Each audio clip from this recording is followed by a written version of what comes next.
Cambodian Broadcasting Network.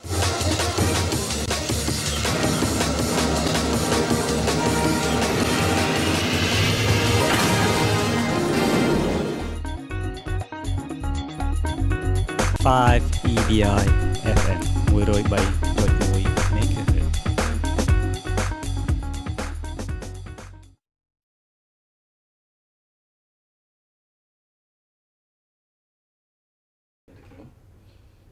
Hello everyone, good afternoon.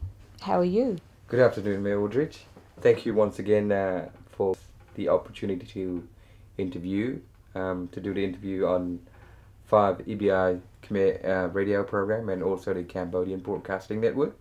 It's lovely for me to be able to talk to the Cambodians. There's so many Cambodians living here in the city of Salisbury, and they certainly enrich our community by their energy and colour and lovely food. Thank you very much. And many other reasons too. Of course. Yeah, today I would like to explore furthermore on the function of the council, mainly on the policy of the home development. So firstly, if you could tell our listeners in more detail about home development policy. So under what circumstances do householders need a council approval? If you're building a house, you need council approval. Our regulations are mostly state government regulations, but if you're building a house, we want to make sure not only is it built correctly, but it's in the right place. We want to protect you so that you've got the right roads, the right lighting, the right footpaths, and it's in an area where you haven't got a factory right next door to you. Okay. So it's important to get it into the right zoning and to build a development that's going to fit comfortably in the rest of the community. Yeah. And to get an approval, do they need to pay some They do. fee? There is a fee when you put your development application in. I guess as a homeowner it wouldn't be too dear. If you were developing a big shopping centre, it would be a lot dearer. Okay. Now, I have noticed there's quite a few real estate development going on around the city of Salisbury. But I can give you two examples. One is the Parkfield in Paolawi, and the other one is the reserve on Salisbury North. Now, how long does it take the council to approve that development? Well, you know, we've always had such a good reputation for getting development through, and some of our developments used to have a 6-day turnaround. In the last 12 months, we've slipped back, but depending on the development and how much information you first put in, one would hope that the development would go through as quickly as possible. We still are much faster than other council areas, but depending on the detail of that first application. And you can sit down with one of our planners if you are putting in a development application, if you're a developer, and work through what the information they need, and it would take you a lot less than if you're just giving them a little bit of information. And do we know how much the council will generate the revenue from the development itself? Say, if there's 500 houses to be built. Oh, that's going to be 500 sets of rates. Of course, depending on who owned the land before, it would still be they would still be paying vacant land on that. But of course, once a development goes through, it's a rateable property, and therefore there would be rates paid. So yes, you could. I wouldn't even like to do my maths on what that would be, but it would be an increase on the land value. It would now be rateable on the actual housing and land value. Okay. Now the next question is about the operation of the businesses. Is there any restriction on commercial businesses to get an approval from the council? For example, McDonald's or KFC stores, Hungry Jack's. Is there any restriction to have, a certain numbers of the stores in one particular area? No, we don't try to. If a business wants to compete with each other, we don't put restrictions on whether it's too many butchers or too many hamburger shops. It would be really left up to the developer if they decide, and one would hope they would do their numbers to find out whether that's going to be profitable for them to be right next to, for instance, another butcher or another McDonald's. So I would imagine we don't put restrictions on what shop goes where, but what we would do is that we'd put, once a development is put in, we would then ask.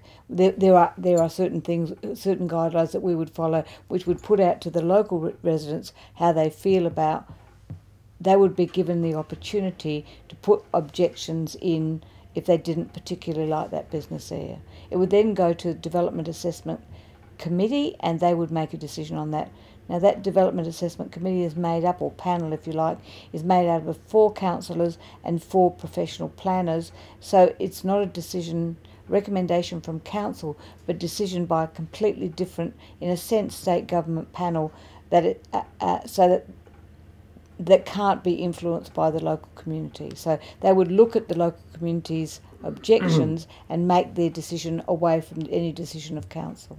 Okay. Yep. Now, is it fair to say that the council is actually running under the budget of the rates revenue and also the commercial development proposal? How do you mean? What do you mean by that? The budget of the council. Is it yeah. Is it running? Is it enough money to keep council running? Yes. Well, no, not necessarily. Although we're very stable council, in fact, we've been in the black for about 6 years, since I became mayor. Yep. We're very responsible, and as you know, our rates are very reasonable. But our budget is made up from other monies, such as not only our rate revenue, but also monies we get from both state and federal government. Sure. So how does the council set the rate percentage and the value of the house, the value of the property? What information do you rely on in terms of passing on the house market value? Okay, the Valuer General would set the value of the homes, and we'd work on a budget. We would sometimes take 2 months of maybe sitting 3 or 4 nights a week where we'd actually look at what was affordable, what we could pay for within that budget, and keep it as low as possible. So if we would look at the budget and think, well, really our rates need to go up 5%, but we understand that that's very high for a resident, so what can we cut back? So we then look at our budget list again, cut back on what we think is a responsible decision or a responsible decision to make on...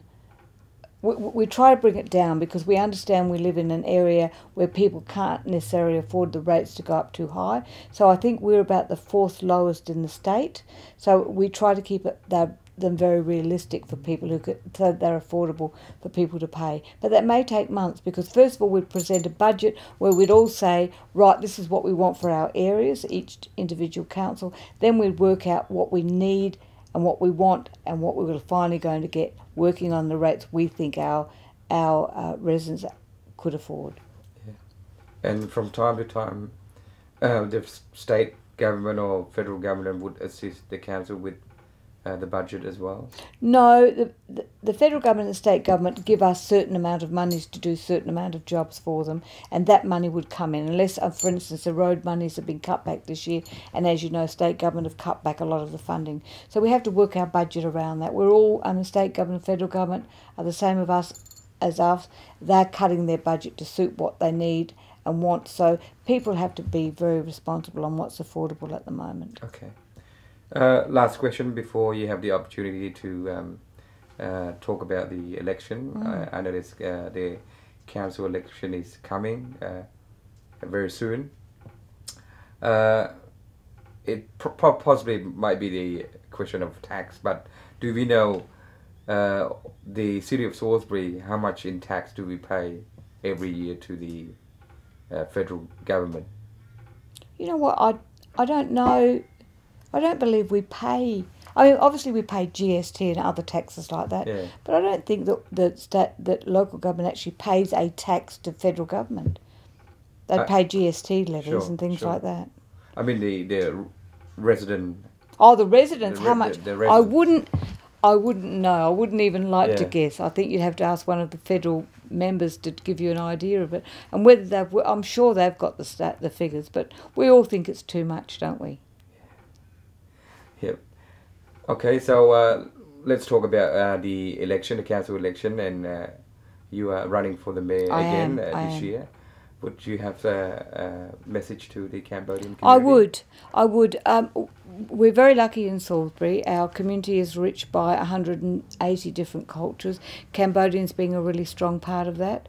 I've always been a great admirer about the Cambodians and the way they work together, but they're also working for the community. So I would say, I would ask them to support me again for mayor. I love our community. I'm devoted to doing the best I can for the whole community, certainly involved with the Cambodian people, because I said before, they enrich our community by their energy and their colour and their vitality, and they're an important part of our community.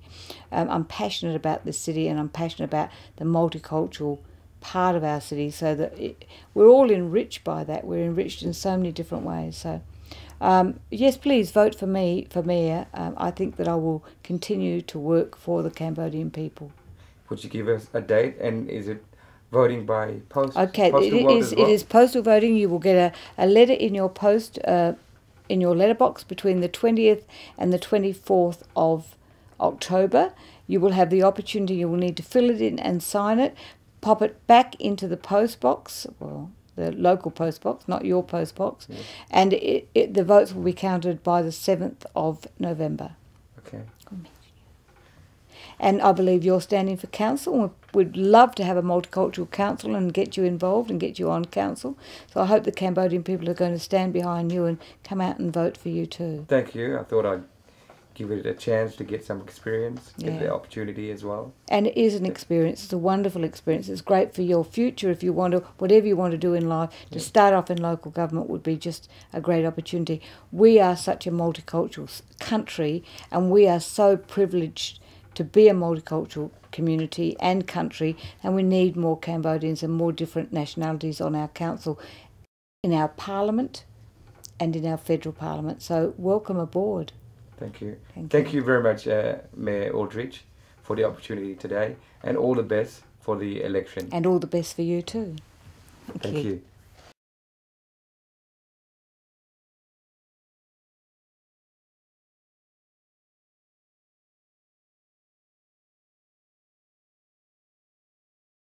Cambodian Broadcasting Network.